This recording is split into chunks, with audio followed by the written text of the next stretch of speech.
gentlemen, boys and girls, we had a technical issue with audio coming out of the People's Republic of California, where Jason Miller is located, a writer for Highlands Community News. He's with us tonight, and we are very grateful for his presence.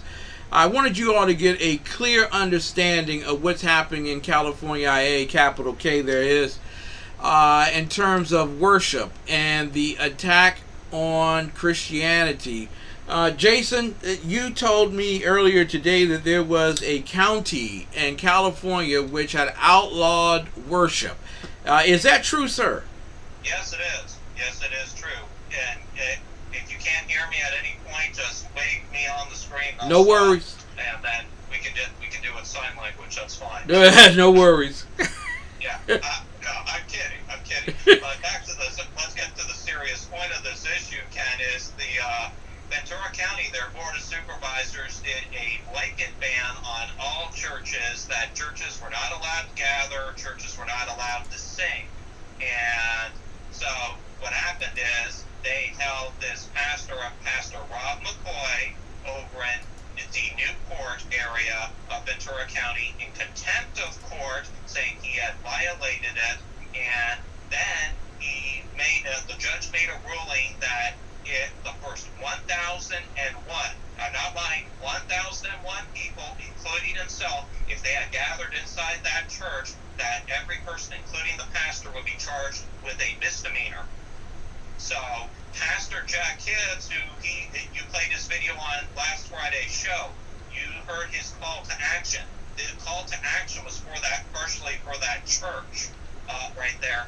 And what happened was amazing on Sunday. The LA television station showed up, at least one of them, KTLA showed up, and what happened was we had two churches. Pastor Jack Hibbs' Calvary Chapel, Chino Hills, sent 300 of their attendees who would usually attend their church up to that church in Ventura County, plus pastor down in Murrieta sent up the 1,001 people who openly said and told the Ventura County government, we're going to stand in front of the church and we'll take the misdemeanors for the people who are going to church for all three services. So two county officials were standing outside in their car, watching this whole thing. And so at the point is the judge called the pastor in earlier this week. There was supposed to be a court case today in regards to this. Yet we haven't heard anything. There was supposed to be a hearing at the end of the month, a full hearing on this already, to fully charge the church in contempt of court already on the 31st. Also, in a related story over in neighboring LA County today, we had a federal judge come out in support of Grace Community Church because they opened up their church, and the mayor of Los Angeles, along with the LA County Board of Supervisors earlier in the week, last week, had told any church in LA County that decided to open their doors and bring people in that they would shut off their power and their water. Wow. And so that was not done. And so I took that as it was a lot of hot talk, and so they didn't take it as is. But a federal judge ruled today that a Pastor John MacArthur of the Grace Community Church can indeed hold indoor church services, and they can even sing songs. So the federal judge overrided Governor Newsom's order, basically stating that people can attend church in the state by this ruling today. The only caveat to this order, though, Ken, is that people have to social distance and they have to wear a mask in church. Now, some people don't like that. They think, oh, okay, well, that wasn't good enough. But I'm the type of person to say, you take what you can get. At least you're able to meet. You know what I mean? Exactly. Now, I want to ask you here, Jason, because I'm quite certain Gavin Newsom, a political tyrant, sees that federal judge as a pest upon his neck, and he'd like to slap him at this particular juncture and get rid of him. Is he going to appeal that to the state Supreme Court? Well, I don't know yet. We haven't heard any official word yet. It's still a developing story. Interesting you mentioned the Ninth Circuit Court of Appeals. They just made a decision today because last year the state of California banned the sale of ammunition for your guns here in the state of California. Well, the Ninth Circuit Court of Appeals came out with a decision today saying that California could not do that, so ammunition is now legal again to sell here in the state of California. That's an unrelated story, but I think Newsom is now going over too, if you know what I mean. If we're going to put this in baseball terms. Exactly, but it's related in the sense of why this election is so important. We elected Donald Trump, and he made a commitment to have the most strict constructionists sit on the federal judge. And forgive me, I stated state Supreme Court. I was wondering, I meant federal Supreme Court in terms of that. But for those little leftists out there who are going to be ticky-tacking me a little bit later on saying, hey, he don't even know the Supreme Courts. But in this particular sense, Donald Trump found the most strict constructionist conservative justices to serve on federal judgeships. He's had more federal judgeships filled than any president since George Washington. So in this particular case, this election makes a huge difference in terms of who's sitting on that bench and who's going to side with conservatives like ourselves. Got to ask you here, sir, how is the absentee ballot situation working in California, IA?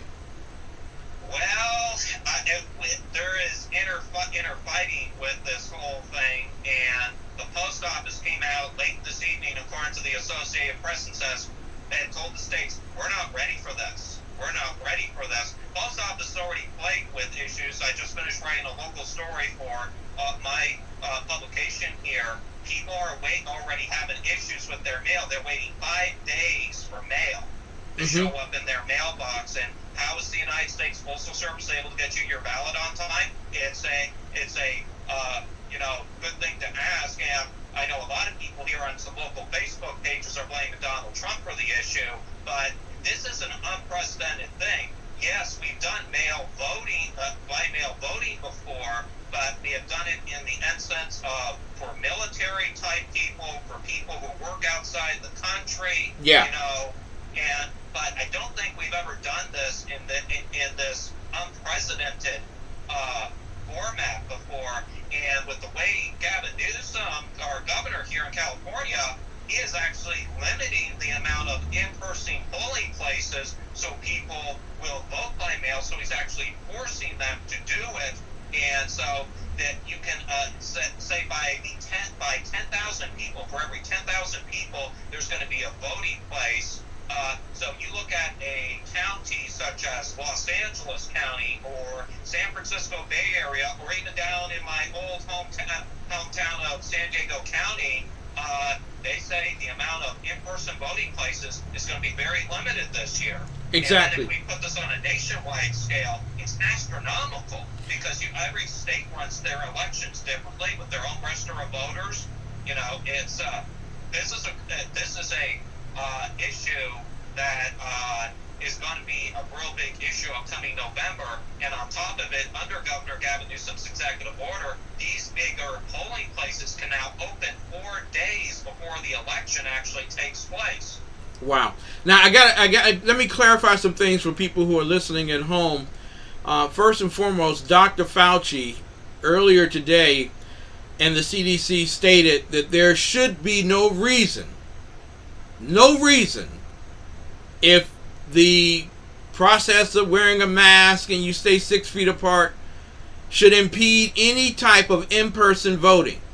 So there should not be any problem with voting in person that necessitates mail-in ballots. There's no need for that. Absentee ballots, you can do that. But you might want to order yours now in order to get it there in time. Mail-in ballots not going to happen.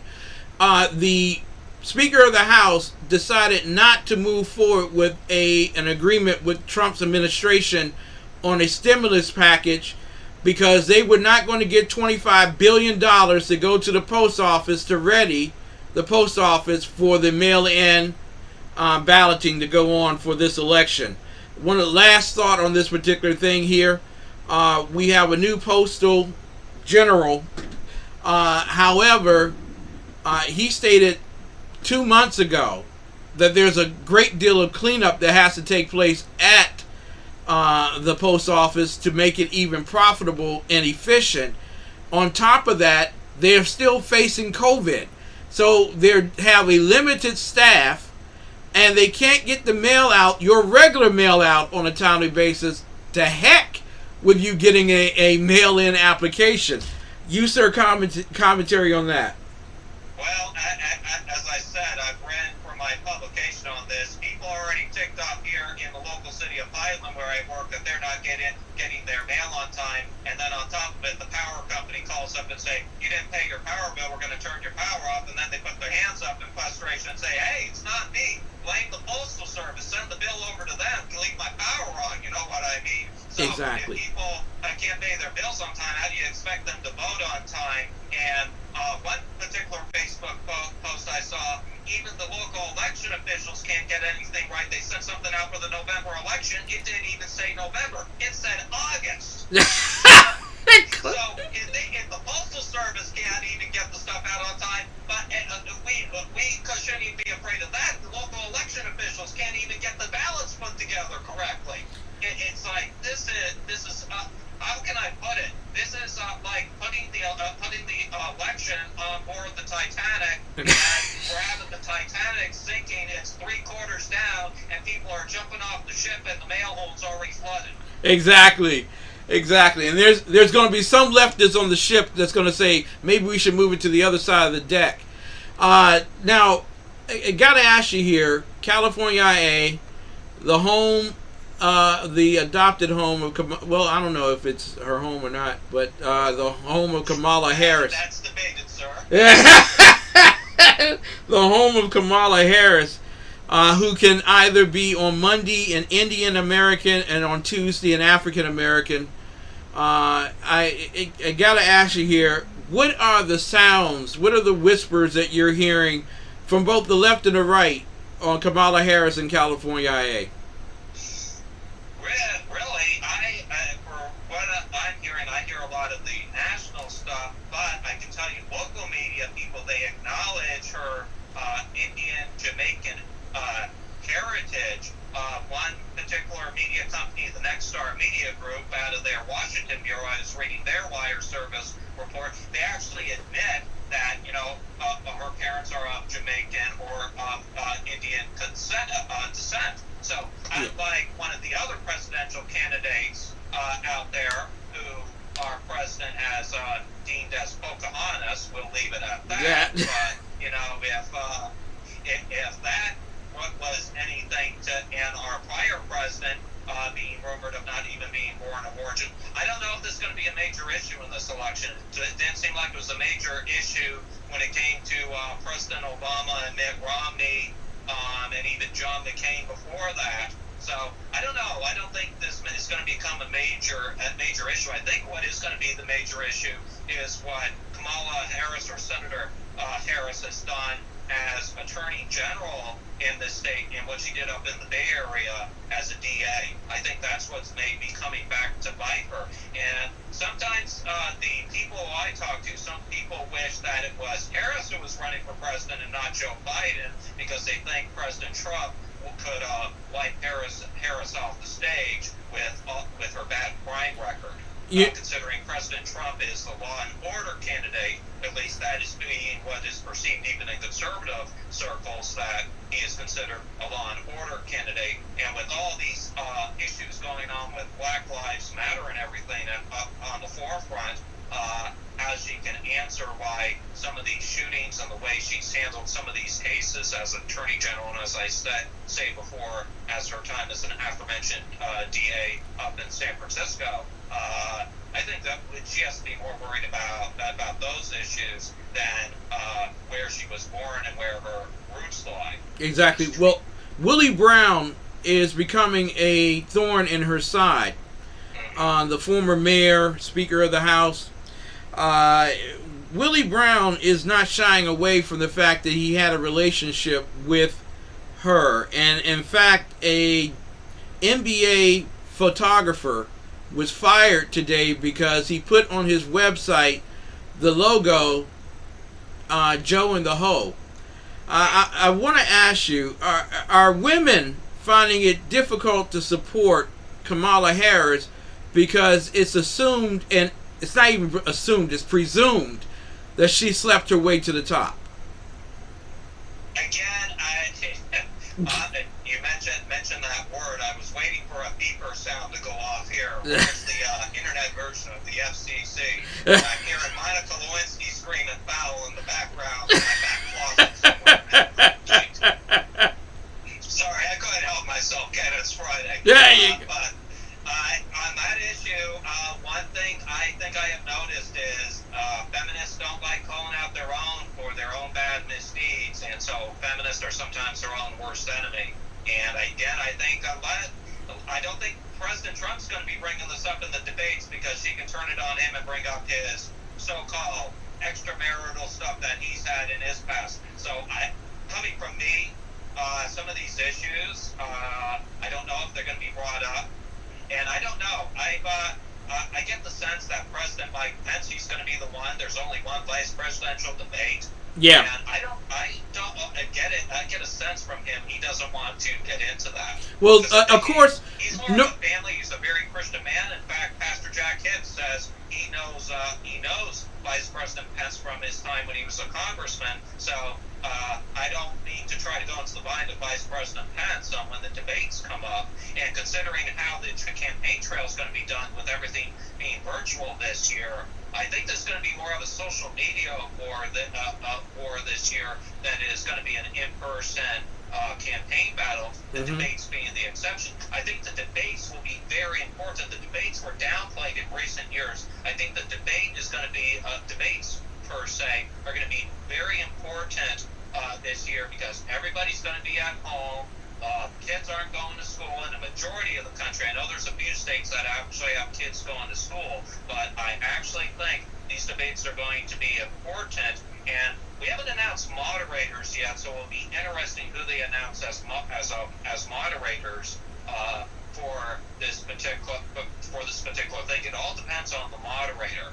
And so I think the last election, we remembered one of the key debate people, Martha Raddatz for ABC News. She was one of the people on the debate stage. And so she used her emotions in a certain way, which is somewhat unbecoming of a journalist. I'm speaking for myself, mind you, to have a journalist use their emotions to get their message across. Yeah. And so I don't know what it's going to be this year. They haven't actually announced who it is. I know traditionally Chris Wallace from Fox News is announced as one of them, and usually they have someone from PBS come over this year. And I know last time around, the well-respected, at least I thought she was respected, Gwen Eiffel, who has since passed from cancer, was a moderator in the 2016 election. But I don't know who's going to be in that moderator chair. And considering you've got no audience in there, that's going to affect both the candidates, I think. I think you're vice president or you're going to be on the presidential side. I think it's going to be absolutely awesome not having an audience there, because then you actually get the candidate having to respond to the question with the fervor of his own passion. I think that would be the best possible thing. Sir, how can people read your great stuff out in Highland Community News? Well, they can go online, highlandnews.net. They can find us on Facebook at the Highland Community News. And, we put our stories up, tends to go up on Thursdays, sometimes Fridays, depending on the story. But, feel free, check it out. And, Ken, right real quick before I let you go, we do have one rogue Republican senator in this state, Senator Melendez, who has decided to put up a bill in Sacramento, SCR 93, which would end the state of emergency. And the California Senate is holding it in procedures, saying that they are not going to bring it in floor, so it's not even going into committee. She says she's going to the floor every single day to put the bill on the floor until the end of the session. And on top of it, assemblymen and senators don't have to go to the Capitol to vote anymore. That it is now legal by Sacramento standards that you can vote from home. So they can sit back in their recliner, drink their Starbucks lattes, and they don't have to show up to work. There you go. What a republic we have here in this state of California. Nancy Pelosi must be sitting back eating her ice cream and talking to Jimmy Kimmel saying, "Isn't America great?" Isn't it great? Isn't it great that you can vacation in Shanghai, China while you vote in California, IA? Wow, what a wonderful Asian reference. It's beautiful this time of year. It is. Ladies and gentlemen, none other than Jason Miller. God bless you, sir. Have a wonderful weekend. We look forward to hearing from you soon. All right, take care, sir. Stay cool out there with Mayor Bowser. I'm trying not to. God bless you. Ladies and gentlemen, Jason Miller.